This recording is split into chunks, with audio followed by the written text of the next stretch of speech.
பக்கத்துல பின்னாடி இருந்தாரு நபி ஸல்லல்லாஹு அலைஹி வஸல்லம் அவர்கள். நபியும் சொல்றாங்க பிஸ்மில்லாஹ் அல்லாஹ் சொன்ன உடனே அல்லாஹ் கரீம் சொல்லிட்டாங்க. இதே மாதிரி ஃபர்ஸ்ட் ஒரு சுத்து முடிஞ்சிருச்சு. இரண்டாவது சுத்துல அந்த யமன் நாட்டினுடைய ஒரு பிஸ்மில்லாஹி அல்லாஹு அக்பர் அல்லாஹ் கரீம் என்று சொல்ல, பின்னால் அந்த நபியர்களும் பிஸ்மில்லாஹி அல்லாஹ் அக்பர் அல்லாஹ் கரீம் சொல்ல, என்னடா நம்ம மாதிரி இவர் சொல்றாரு அப்படின்னு சொல்லிட்டு மூன்றாவது ஒரு சுத்து சுத்துறார். பிஸ்மில்லாஹி அல்லாஹு அக்பர் அல்லாஹ் கரீம் என்று சொல்ல, நபியர்கள் சொன்ன பொழுது இவருக்கு கோபம் கடுமையாகி போச்சு. கோபம் கடுமையான உடனே ஹத்தீமுக்குள்ள நுழைஞ்சிட்டார். ஹத்தீமுக்குள்ள நுழைஞ்சு காபாவை தொட்டு துஆ செய்றாரு. எப்படி தெரியுங்களா? யா அல்லாஹ், என்னை மன்னிப்பாயாக, நான் யாரை பார்க்க வந்தேனோ அந்த முகம்மதை மன்னிப்பாயாக அப்படின்னு காபாவை தொட்டு துஆ செஞ்சுட்டு திரும்ப விட்ட இடத்துல வெளியில இருந்து வந்துட்டு திரும்ப என்ன செய்யறாரு? அப்படியே தவாஃப் செய்யறாரு. இப்போ நாலாவது சுத்துல பிஸ்மில்லாஹி அல்லாஹ் அக்பர் என்று சொல்லிட்டு அல்லாஹ் கரீம் என்று சொல்ல நபியவர்களும் சொல்லுகிறார்கள். இவருக்கு கடுமையான கோபம் வந்துச்சு. கடுமையான கோபம் வந்த பொழுது 2 ரக்காயத்து 7 சுத்துலையும் சொன்ன நபியவர்கள் சொல்லிட்டாங்க. 2 ரக்காயத்தை தொழுதுட்டு ஜம்சம் எல்லாம் கொடுத்துட்டு பிஸ்மில்லாஹி அல்லாஹு அக்பர் அல்லாஹ் கரீம் சொல்ல நபியவர்கள் சொன்ன பொழுது நீ வெளியில வா, உன்னை பார்த்துக்கிறேன்ட்டு அப்படின்ட்டு சைக்கு போயாச்சுங்க. இந்த சாயிலையும் என்ன செய்யணும்? இதே மாதிரி பிஸ்மில்லாஹு அக்பர் பிஸ்மில்லாஹி அல்லாஹு அக்பர் அல்லாஹ் கரீம் சொல்ல நபியவர்கள் சொன்ன பொழுது 7 எங்க முடியும்? சையில சொல்லுங்களேன்.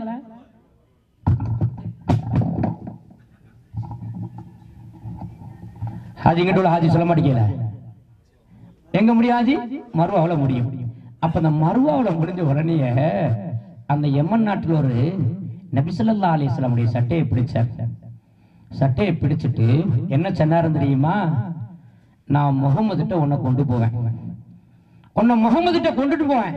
கொண்டுட்டு போயிட்டு அந்த முகமது உன்னை மன்னித்து விட்டாருன்னா உன்னை விட்டுருவேன். அந்த முகமது உன்னை மன்னிக்கலன்னு வச்சுக்கோ, உன் தலையை துண்டா எடுத்துருவேன். நான் யாரும் தெரியுமா? நான் யமன் நாட்டில் உள்ளே பெரிய ரவுடி நான் அப்படின்னு பிடிச்ச பொழுது அப்ப கூட நபிகள் நாயகம் ஸல்லல்லாஹு அலைஹி வஸல்லம் அவர்கள் அமைதிய பொறுமையை கையாண்டு அப்படியே சிரிச்சுக்கிட்டே சொல்றாங்க, நீ எந்த முகம்மதை பார்க்க வந்தாயோ அந்த முகம்மதனப்பா நானு அப்படின்ன பொழுது கோபங்கள் எல்லாம் தணிஞ்சு போய் நபி ஸல்லல்லாஹு அலைஹி வஸல்லம் கரத்தை பிடித்து நபியுடைய கரத்தை பிடித்து அல்லாஹு அக்பர் லா இலாஹ இல்லல்லாஹ் முஹம்மது ரசூலுல்லாஹ் என்ற கலிமாவை ஏற்றுக்கொண்டார்கள். அல்லாஹ்வுடைய விருந்தாளிகளே, அப்படி ஏற்றுக்கொண்டதற்கு பின்பு நபி ஸல்லல்லாஹு அலைஹி வஸல்லம் கேட்கிறாரு, யா ரசூலுல்லாஹ், நான் உங்களை இப்படி எல்லாம் சட்டையை பிடிச்சிட்டேனே, நாளைக்கு அல்லாஹ் என்று கேட்பானே அப்படின்னு பொழுது தண்டனை உண்டா என்று கேட்ட பொழுது நபி அவர்கள் சொன்னார்கள், இந்த உலகத்தில் வாழுகின்ற பொழுது யாரெல்லாம் தவறு செய்கிறார்களோ தவறுக்கு தண்டனைக்கு பின்பு நிரந்தரமாக சொர்க்கத்தில் இருப்பார்கள் என்று சொன்ன பொழுது அல்லாஹ்வுடைய விருந்தாளிகளே, இவர் ஒரு கேள்வியை சொல்ல, அப்ப நாளைக்கு அல்லாட்ட என் பாவம் பெருசா உன் தண்டனை பெருசா உன் மன்னிப்பு பெருசா என்று கேட்கின்ற பொழுது அல்லாஹ் என்ன சொல்லுவான் அப்படின் பொழுது மன்னிப்பு தானப்பா பெருசா அல்லாஹ் சொல்லுவான் அப்படின்ன பொழுது அல்லாஹ்வுடைய விருந்தாளி இப்பயும் ஒரு கேள்வியா வருகின்ற பொழுது அப்பதான் ஜிப்ரீல் அலைஹிஸ்ஸலாம் வர்றாங்க. நபிட்ட சொல்றாங்க, அளவுக்கு மீறி கேள்வி கேட்க சொல்லாதீங்க, நான் சொர்க்கவாசி ஆக்கிட்டேன் அப்படின்னு அல்லாஹ் சொல்லிவிட்டாருன்னு ஜிப்ரீல் அலைஹிஸ்ஸலாம் நபிட்ட சொல்றாங்க. அப்பதான் நபி ஸல்லல்லாஹு அலைஹி வஸல்லம் சொன்னார்கள், இந்த யமன் நாட்டுக்காரட்ட உங்களை சொர்க்கவாசியா ஆக்கி நான் பார்க்கணும்னு தான் உங்களுக்கு பின்னாடி கூடி வந்து பிஸ்மில்லாஹி அல்லாஹ் அக்பர் நீங்கள் சொல்லுகின்ற பொழுது நானும் சொன்னேன், அல்லாஹ் அதாவது அல்லாஹ் கரீம் என்று நீங்கள் சொல்லுகின்ற பொழுது நானும் சொன்னேன் என்று சொன்னாரே. அல்லாஹு அக்பர். அல்லாஹ்வுடைய விருந்தாளிகளே, அங்கு என்ன கேட்டாலும் கிடைக்கும். காபாவுல யாரையுமே அல்லாஹ் என்ன செய்ய மாட்டான், வெறுமையாக அல்லாஹ் ஆக்கி கொடுக்கவே மாட்டான். அல்லாஹ்வுடைய விருந்தாளிகளே, அங்க என்ன செய்ய தேவையில்லாத பேச்சுக்களை பேசாதீர்கள், தேவையில்லாத பேச்சுக்களை அங்க போய் பேசாதீர்கள், அங்க தமாஸ் அடிக்காதீர்கள். காபாவுல போயிட்டு நீங்க தவாஃப் செய்ய முடியும் சிரமமா இருந்ததா குர்ஆனை ஓதிக்கொண்டே இருங்கள், காபாவை பார்த்து கொண்டே இருங்கள். அதனால தான் நபி ஸல்லல்லாஹு அலைஹி வஸல்லம் சொல்லுவாங்க, 3 பொருட்களை பார்த்தாலே அல்லாஹ் நன்மை வச்சிருக்கிறானா. எத்தனை பொருள் ஹாஜி? ஒன்னும் சொல்ல மாட்டேங்கல. 3 பொருட்களை பார்த்தாலே அல்லாஹ் நன்மை வைத்திருக்கிறான். அப்ப இந்த 3 பொருள் என்ன அப்படின்னா, ஒன்று காபத்துல்லாவை பார்த்தாலே அல்லாஹ் நன்மை வைத்திருக்கிறான். பார்த்ததற்கு நன்மை என்று சொன்னால் தொட்டு துஆ செய்தால் எவ்வளவு நன்மை இருக்கும். அல்லாஹ்வுடைய விருந்தாளிகளே, இரண்டாவதாக கலாமுல்லாஹ் குர்ஆன் ஷரீஃபை பார்த்தாலே அல்லாஹ் நன்மை வைத்திருக்கிறான். அந்த குர்ஆன் ஷரீஃபை ஓதுனா எவ்வளவு நன்மை இருக்கும். அல்லாஹ்வுடைய விருந்தாளிகளே, எல்லாரும் நியத்து வைத்துக் கொள்ள வேண்டும். அல்லாஹ் உங்களுக்கும் உங்களுடைய சந்ததிகளுக்கும், அல்லாஹ் எனக்கும் என்னுடைய சந்ததிகளுக்கும் ரூஹ் போகின்ற வரை குர்ஆன் தொடர்புள்ள மக்களாக அல்லாஹ் நம்மளை ஆக்கி தருவானாக. அல்லாஹ் நம்முடைய சந்ததிகளை நம்முடைய சந்ததிகள் அத்தனை பேர்களையும் ஹாஃபிலாக அல்லாஹ் ஆக்கி தருவானாக. ஹாஃபிலாக அல்லாஹ் ஆக்கி கொடுத்து குர்ஆன் ஓதக்கூடியவர்கள் ஆக்கி தருவானாக. அல்லாஹ்வுடைய விருந்தாளிகளே, நபிகள் நாயகம் ஸல்லல்லாஹு அலைஹி வஸல்லம் சொல்வார்கள், யாருடைய உள்ளத்தில் ஒரு குர்ஆன் ஆயத்து இருக்கிறதோ அந்த உள்ளத்தை நரகம் தீண்டுவதை விட்டும் அல்லாஹ் பாதுகாத்து கொடுத்திருக்கிறான். அது மாத்திரமா, எந்த வீட்டில் குர்ஆன் ஓதப்படுகிறதோ அந்த வீட்டில் ஷைத்தான் இருக்கவே மாட்டான். எந்த வீட்டில் குர்ஆன் ஓதப்படுகிறதோ அந்த வீட்டில் ரஹ்மத்தான மலக்குமார்கள் இறங்குவாராம். அல்லாஹ்வுடைய விருந்தாளிகளே, அது மாத்திரமா, அல்லாஹ்வுடைய விருந்தாளிகளே, நாளைக்கு மறுமை நாள்ல இந்த சிராத்தல் முஸ்தகீம் என்ற ஒரு பாலம் வரும். எல்லோர்களும் கேள்விப்பட்டிருப்பீர்கள். அல்லாஹ்வுடைய விருந்தாளிகளே, அந்த பாலம் அப்படியே நடுங்கிக் கொண்டே இருக்கும். அதற்கு கீழே யாரு கீழே உள்ள விழுகிறார்களோ அவர்கள் எல்லாம் நரகத்தை சந்திப்பார்கள். யார் அந்த பாலத்தை தப்பித்து செல்கிறார்களோ அவர்கள் எல்லாம் சொர்க்கத்துக்கு சொந்தக்காரர்கள். அந்த பாலம் நடுங்கிக் கொண்டிருக்கும். அதுல இந்த உலகத்தில் வாழுகின்ற பொழுது யார் குர்ஆனை ஓதுகிறார்களோ, குர்ஆன் தொடர்புள்ளவர்கள் இருக்கிறாரோ, குர்ஆன் யாரை மரணம் செய்திருக்கிறாரோ அந்த சிராத்தல் முஸ்தகீம் என்ற பாலத்தில் அல்லாஹ் மின்னல் வேகத்தில் அல்லாஹ் செல்வதற்கு அல்லாஹ் நசீபாக்கி தருவான் என்று நபி அவர்கள் சொன்னார்களே. அல்லாஹ்வுடைய கிருபையில நாமும் குர்ஆனை ஓதி குர்ஆன் தொடர்புள்ள மக்களாக அல்லாஹ் ஆக்கி நாளைக்கு அந்த சிராத்தல் முஸ்தகீம் என்ற பாலத்தில் மின்னல் வேகத்தில் அல்லாஹ் செல்வதற்கு அல்லாஹ் நமக்கு நசீபாக்கி தருவானாக. ஆமீன் சொல்லுங்களேன். ஆமீன். அல்லாஹ்வுடைய விருந்தாளிகளே, அல்லாஹ்வுடைய விருந்தாளிகளே, உங்களுக்கு நல்ல ஒரு பாக்கியத்தை அல்லாஹ் நசீபாக்கி தந்திருக்கிறான். காபாவில் அல்லாஹ்ட்ட அழுது அழுது துஆ செய்யுங்க. யா அல்லாஹ், என் பிள்ளைகளை, என் சந்ததிகளை குர்ஆனை நீ இலகுவாக்கி கொடு, குர்ஆன் நீ மரணம் செத்திய கொடு அப்படின்னு துஆ செஞ்சுட்டீங்கன்னு வச்சுக்கோங்களேன். நாளைக்கு நம்ம சந்ததிகள் ஒரு ஹாஃபில் ஆகிவிட்டார் என்று சொன்னால், குர்ஆனை முழுமையாக மரணம் செய்து விட்டால், நபி ஸல்லல்லாஹு அலைஹி வஸல்லம் சொல்லி இருக்கிறார்கள், நாளைக்கு மறுமையின் நாள்ல சொர்க்கத்துக்கு 10 பேர் அழைச்சிட்டு போறான். எத்தனை பேருங்க? 10 பேர் அழைச்சிட்டு போறான். இன்னொரு ஹதீஸ்ல வருகிறது 40 பேர் அழைச்சிட்டு போறான். இன்னொரு ஹதீஸ்ல வருகிறது அல்லாஹ் இப்படி சொல்வானா, என்னுடைய குர்ஆனை முழுமையாக மரணம் செஞ்சிருக்கப்பா, உன் உள்ளத்தில் பதித்து வைத்திருக்கிறாய், நீ யாரெல்லாம் நாடுகிறாயோ சொர்க்கத்துக்கு அழைத்து செல்வதற்கு அழைத்து செல் என்று அல்லாஹ் சொல்லுவானா? நபி ஸல்லல்லாஹு அல்லாஹ் சொல்லுவானா? நபி ஸல்லல்லாஹு அலைஹி வஸல்லம் சொல்லி கொடுத்திருக்கிறார்கள். அல்லாஹ்வுடைய விருந்தாளிகளே, ஆகவே நாம இன்ஷா அல்லாஹ் என்ன செய்யணும்? காபாவை தொட்டு அல்லாஹ்விடத்தில் அதிகமாக துஆ செய்யுங்கள். என் பிள்ளைகள், என் சந்ததிகள் அத்தனை பேர்களும் குர்ஆன் தொடர்புள்ள மக்களாக நீ ஆக்கி கொடு. அவர் இன்ஷா அல்லாஹ் துஆ செய்யலாமா? அல்லாஹ்வுடைய விருந்தாளிகளே, ரெண்டாச்சுங்களா? இன்னும் ஒண்ணு இருக்கா இல்லையா? இன்னும் ஒண்ணு என்னது அப்படின்னா, பெற்றோருடைய முகத்தை பார்த்தாலே அல்லாஹ் நன்மை வச்சிருக்கிறான். யார் முகங்க? பெற்றோருடைய முகத்தை பார்த்தாலே அல்லாஹ் நன்மை வைத்திருக்கிறான். அப்ப அவர்களுக்கு பணிவிடை செய்யலாம், எவ்வளவு நன்மை இருக்கும். அல்லாஹ்வுடைய விருந்தாளிகளே, அல்லாஹ்வுடைய விருந்தாளிகளே, அவர்களுக்கு பணிவிடை செய்தால் எவ்வளவு நன்மை இருக்கும். அதைத்தான் நபிகள் நாயகம் ஸல்லல்லாஹு அலைஹி வஸல்லம் அவர்கள் சொல்லுவார்கள், பெற்றோர்கள் துஆ கிடைத்து விட்டால் இவ்வுலகத்தினுடைய வாழ்க்கையும் அல்லாஹ் சிறப்பாக்கி கொடுப்பான், மறு உலகத்தினுடைய வாழ்க்கையும் அல்லாஹ் என்ன செய்வான்? சிறப்பாக்கி கொடுப்பான். பெற்றோருடைய சாபம் யாருக்கெல்லாம் கிடைக்குகிறதோ இவ்வுலகத்திலேயும் அல்லாஹ் அவர்களுக்கு சிரமத்தை கொடுப்பான், மறு உலகத்திலேயும் அல்லாஹ் அவர்களுக்கு சிரமத்தை கொடுப்பான். அல்லாஹ்வுடைய விருந்தாளிகளே, எத்தனை ஹஜ் செஞ்சாலும் சரி, எத்தனை உம்ராக்கள் செய்தாலும் சரி, எவ்வளவு தான தர்மங்கள் செய்தாலும் சரி, எவ்வளவு நீங்கள் தொழுதாலும் சரி, அல்லாஹ்விடத்திலே அங்கீகரிக்க வேணுமா? பெற்றோருடைய துஆ இருந்தா மாத்திரம்தான் அல்லாஹ் அங்கீகரிப்பான் என்று நபிகள் நாயகம் ஸல்லல்லாஹு அலைஹி வஸல்லம் அவர்கள் நமக்கெல்லாம் சொல்லிக் கொடுத்திருக்கிறார்கள்.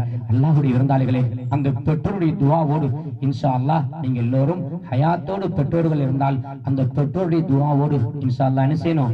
நாம பயணத்தை துவங்கணும். அல்லாஹ்வுடைய விருந்தாளிகளே, யாராவது பெற்றோரிடத்தில் பேசாமல் இருந்தால் அவர்கிட்ட மன்னிப்பு கேட்டு கையை பிடித்து கெஞ்சி அல்லாஹ்விடத்தை எனக்கு மன்னிச்சுக்கங்க, நான் ஏதாவது தவறுகள் செய்திருந்தால் மன்னித்துக் கொள்ளுங்கள் என்று சொல்லுங்கள். அல்லாஹ்வுடைய விருந்தாளிகளே, நாளைக்கு நீங்க ஹஜ்ஜுக்கு செல்கின்ற பொழுது இன்ஷா அல்லாஹ் அரஃபா மைதானம் ஒன்று வரும். என்ன மைதானங்க? அரஃபா மைதானம் வரும். அல்லாஹு அக்பர். அந்த அரஃபா மைதானத்துல என்ன கேட்டாலும் கிடைக்கும். அல்லாஹ்வுடைய விருந்தாளிகளே, அந்த அரஃபா மைதானம் வருகின்ற பொழுது மலக்குமார்கள் எல்லாம் இருக்கின்ற பொழுது அல்லாஹ் இப்படி சொல்லுவானா, இந்த அரஃபா மைதானத்தில் யாரெல்லாம் இருக்குகிறார்களோ அத்தனுடைய பாவத்தை மன்னிச்சுட்டேன், அத்தனுடைய பாவத்தை மன்னிச்சுட்டேன், என்ன கேட்டால் நான் கொடுப்பேன், யாரை வெறுங்கையெல்லாம் ஆக்கி கொடுக்க மாட்டேன் அப்படின்னு சொல்லக்கூடிய அந்த அரஃபா மைதானம் இருக்கீங்களா? அந்த அரஃபா மைதானத்துல ஒருடைய துவாவை அல்லாஹ் ஏத்துக்கிற மாட்டான். அது யாருடைய துவா? பெற்றோர்களுக்கு யாரு தீங்கு செய்து விட்டான், பெற்றோர்களுக்கு யார் அநியாயம் செய்துவிட்டு அரஃபா மைதானத்தில் தங்குகின்ற பொழுது அவருடைய ஹஜ்ஜி அல்லாஹ் ஏற்றுக்கொள்வான். அவர் கேட்கக்கூடிய ஒரு துஆவை கூட அல்லாஹ் ஏற்றுக்கொள்ள மாட்டான் என்று நபிகள் நாயகம் ஸல்லல்லாஹு அலைஹி வஸல்லம் அவர்கள் நமக்கெல்லாம் சொல்லிக் கொடுத்திருக்கிறார்கள். அல்லாஹ்வுடைய விருந்தாளிகளே, இன்ஷா அல்லாஹ் அந்த அரஃபா மைதானத்தில் என்ன கேட்டாலும் கிடைக்கும். அதனால தான் எனக்கு ஊர் சிவகாசி. நான் எதுக்காக வேண்டி வந்திருக்கிறேன்னா, அந்த அரஃபா மைதானத்தில் அடைகின்ற பொழுது அல்லாஹ்வுடைய காபாவை பார்க்கின்ற பொழுது இன்ஷா அல்லாஹ் இந்த ஹாஜிமார்கள் எங்களுடைய நிறுவனத்திற்காக வேண்டியும் 2 நிறுவனத்திற்காக வேண்டியும் அந்த நிறுவனத்தில் வேலை செய்யக்கூடிய எல்லோர்களுக்காக வேண்டியும் இன்ஷா அல்லாஹ் உங்களுடைய துஆவை எனக்காக வேண்டியும் அந்த துஆவை பெறுவதற்காக வேண்டித்தான் அங்கிருந்து இவ்வளவு தூரம் வந்திருக்கிறேன். அல்லாஹ்வுடைய விருந்தாளிகளே, இன்ஷா அல்லாஹ் துஆ செய்வீங்களா? இன்ஷா அல்லாஹ் அரஃபா மைதானத்தில் அல்லது நீங்கள் துஆ கேட்கின்ற பொழுது அங்க உங்களுக்கு கைட் பண்ணுவோம். இன்ஷா அல்லாஹ் அங்க எப்படி என்ன கேட்கணும் அப்படின்னு துஆ கேட்கின்ற பொழுது அல்லாஹ்விடத்திலே ஒரு நொடியை கூட வீணெடுத்து விடாமல் அல்லாஹ்விடத்திலே அழுது துஆ செய்யுங்கள். உங்களுடைய காரியங்கள் எல்லாம் அல்லாஹ் பூர்த்தியாக்கி வைப்பான். உங்களுடைய என்ன கேட்டாலும் அல்லாஹ் கொடுப்பான். நீங்களா நினைச்சு கூட நம்ம பார்க்கல. நம்ம எல்லாம் இங்க இருக்கிற போல பயான்ல கேட்டிருப்போம், எங்கள் நபியவர்கள் பிறந்தார்கள் மக்காவில், எங்கள் நபியவர்கள் பிறந்தார்கள் மக்காவில், எங்கள் நபியவர்கள் வாழ்ந்தார்கள் மக்காவில் அப்படின்னு கேள்விதான் நம்ம பட்டோம். நபியவர்கள் வாழ்ந்த பூமியில், நபியவர்கள் பிறந்த பூமியில், அதேபோல் சஹாபாக்கள் நடந்த பூமியில், நபியவர்கள் நடந்த பூமியில், நபிமார்கள் கால்பட்ட இடத்தில் அல்லாஹ் நம்முடைய காலையும் பதிக்கக்கூடிய பாக்கியத்தை கொடுத்தானே. அல்லாஹ்வுடைய விருந்தாளிகளே, அங்க செல்லுகின்ற பொழுது இவ்வளவு நன்மையோடு போமா, அங்க சில குழப்பங்கள் எல்லாம் வரும். அதாவது நல்ல எல்லா பயான்லையும் பாத்தீங்கன்னா சிறப்புகளா சொல்லிக்கிட்டு போவாங்க. அங்க இவ்வளவு நன்மை கிடைக்கும், இங்க இவ்வளவு நன்மை கிடைக்கும், சிரமங்கள் நிறைய வரும். எங்கெல்லாம் நன்மைகள் அதிகமாக இருக்குகிறதோ அங்கெல்லாம் சிரமங்கள் வரும். இப்போ 9 மணிக்கு பஸ் சொன்னாங்கன்னு வச்சுக்கோங்களேன், நாம 8:45 ரெடியா இருக்கணும். எத்தனை மணிக்கு இருக்கணும்? 8:45 ரெடியா இருக்கணும். ஒரு ஆள் அப்படியே வரும், ஆமா 9 மணி தான் சொல்லியிருக்காங்க, 9:30 மணி பாரு, 9 மணிக்கு தான் வரும், இல்லைன்னா 10 மணிக்கு தான் வரும்பாங்க. அல்லாஹ்வுடைய விருந்தாளிகளே, அடுத்தவருடைய பேச்சை கேட்கவே கூடாது. நமக்கு யாரு கைடு பண்ணுகிறார்களோ, எத்தனை மணி சொல்லுகிறார்களோ அதுக்கு தயாராக இருக்கணும். நாம தான் பஸ்ஸுக்கு வெயிட் பண்ணி இருக்கணும். பஸ் நமக்கு என்ன செய்யாது, வெயிட் பண்ணாது. அல்லாஹ்வுடைய விருந்தாளிகளே, அங்கு சிலர்கள் நம்மளை குழப்புவார்கள், சிலர்கள் தூண்டி விடுவார்கள்.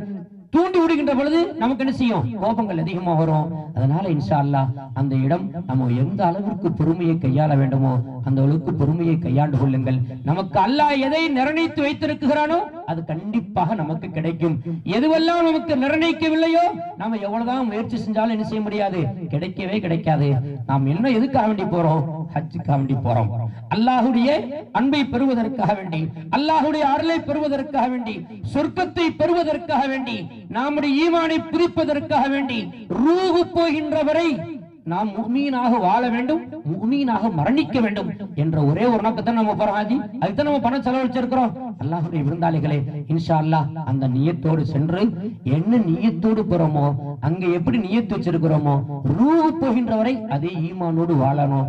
அப்படி வாழ்ந்து இன்ஷா அல்லாஹ் அல்லாஹ் இந்த அல் அஹ்மது டிராவல்ஸ் மூலமாக, அல் காபா டிராவல்ஸ் மூலமாக ஹஜ்ஜுக்காக வேண்டி, உம்ராவுக்காக வேண்டி யாரெல்லாம் இதுவரைக்கும் வந்திருக்கிறார்களோ, இன்ஷா அல்லாஹ் கியாமத் நாள் வரைக்கும் யாரெல்லாம் வருவார்களோ அத்தனை பேர்களையும் அல்லாஹ் நம்மளையும் நம்முடைய சந்ததிகளையும் நாளைக்கு மறுமை நாளில் சொர்க்கத்தில் நபிகள் நாயகம் ஸல்லல்லாஹு அலைஹி வஸல்லம் அவர்களோடு அல்லாஹ் அனைவர்களையும் சொர்க்கத்தில் அல்லாஹ் ஒன்று சேர்த்து வைப்பானாக. அல்லாஹ் உங்களுடைய ஹஜ்ஜையும் இந்த வருடம் யாரெல்லாம் ஹஜ்ஜுக்காக வந்திருக்கிறார்களோ அத்தனுடைய ஹஜ்ஜையும் அல்லாஹ் லேசாக்கி கொடுத்து எல்லோருடைய ஹஜ்ஜையும் அல்லாஹ் மக்பூலான மப்ரூரான ஹஜ்ஜாக அல்லாஹ் ஆக்கி தருவானாக. வாஹிதவானா அல்ஹம்துலில்லாஹி ரப்பில் ஆலமீன். அஸ்ஸலாமு அலைக்கும் வரஹ்மத்துல்லாஹி வபரகாத்துஹு.